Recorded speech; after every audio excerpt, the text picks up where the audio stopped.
Hi, my name's Lara King and I have been self-employed for pretty much my entire working life. That means that for 25 years as a freelancer in the entertainment industry, I have been working from home. For some of you, you're about to start working from home for the first time. And so here's some tips to hopefully make it slightly less weird. As most of my friends and family will happily tell you, being self-employed means you can sit around in your pyjamas watching movies all day and never actually do any work. And that's true. If that's what you want to do, that's fine. The best advice, though, is to stick to your normal routine as much as possible.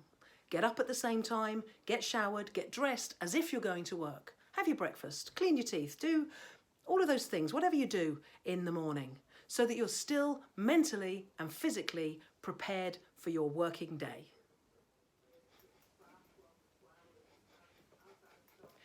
Now, in the interests of sticking to your normal routine, think about your daily commute, because working from home just gave you a whole load of time back. Now, you might use your commute to catch up on your book or listen to your favourite podcast, in which case you might still want to build that into your day.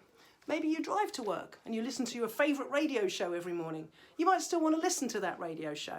Maybe go and sit down in your car, put the radio on and, toot your horn a bit and wind your window down and just use the time wisely, obviously.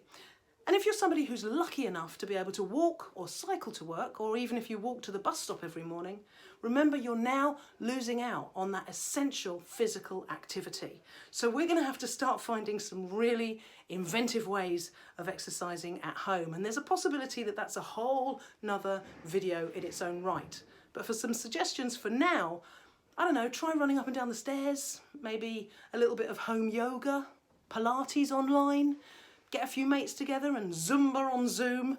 Whatever you can try and do during the day to make sure you get some fresh air if possible, and also just spend a bit of time working on getting that heart rate up at some point during the day.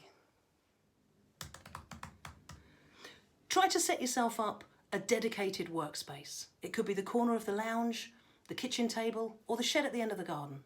Somewhere that you feel comfortable, that is conducive to you working well. Ideally, somewhere that can be set up and left set up, and you can come back to it as if you're going to work again in a familiar setup each morning. Now, this is going to be tricky in some households, but try to find somewhere that's quiet and private, where you won't be interrupted.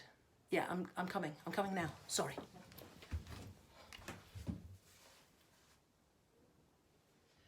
And just as important as making sure that you get plenty of exercise is to eat well and to take regular breaks throughout the day. It's very easy when you're working at home for the lines to become blurred, and suddenly you look up and it's 3 o'clock in the afternoon and you haven't actually had breakfast.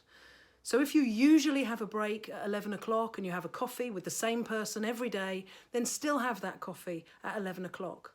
Phone that person, still have a conversation with them. If you call your mum every day on your lunch break, continue to call your mum every day on your lunch break. And make sure that you get a lunch break. Make sure that you're really clear with yourself about the times and the schedules and the boundaries that you set for yourself. If you usually finish work at 5 o'clock, make sure that you finish work at 5 o'clock.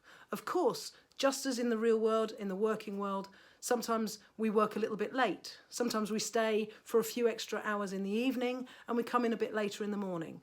That's fine. You're your own boss. You can do whatever you like. Just make sure that you know when your home is your workspace and when your workspace becomes your home again. It's really easy for those boundaries to become blurred and for you to go from one extreme to the other. Suddenly you'll find that you're working all of the hours of the day and not taking any breaks, or you'll go to the other extreme and find that you're spending all day sitting in your pyjamas watching movies. Possibly the best piece of advice that I can give you throughout all of this is to stay connected as much as you possibly can with your communities, your friends, your family, your colleagues. Keep talking, keep sharing, stay in touch. There's a great danger when you work at home alone that you get absorbed in your own projects. You get lost in your screen and you end up existing in your own little bubble. And of course, that's the irony, because that's what we're being asked to do. However, if you've been asked to work from home, be kind to yourself. This is about balancing your productivity and your well-being. As human beings, we need contact with other human beings. So through this difficult time, keep messaging, keep texting, keep emailing. That's all fine. Pick up the phone though. Actually have conversations with each other. Video conference calling is going to become our new best friend throughout this time. Being able to see the person's face that you're talking to, being able to make eye contact with them, see them smile, read their facial expressions. There's absolutely no substitute for that. This is an invaluable resource, so use that wherever you possibly can. I might actually do another little tutorial video on that at some point in the coming days.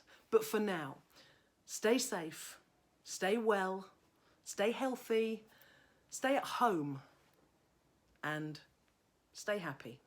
Good luck.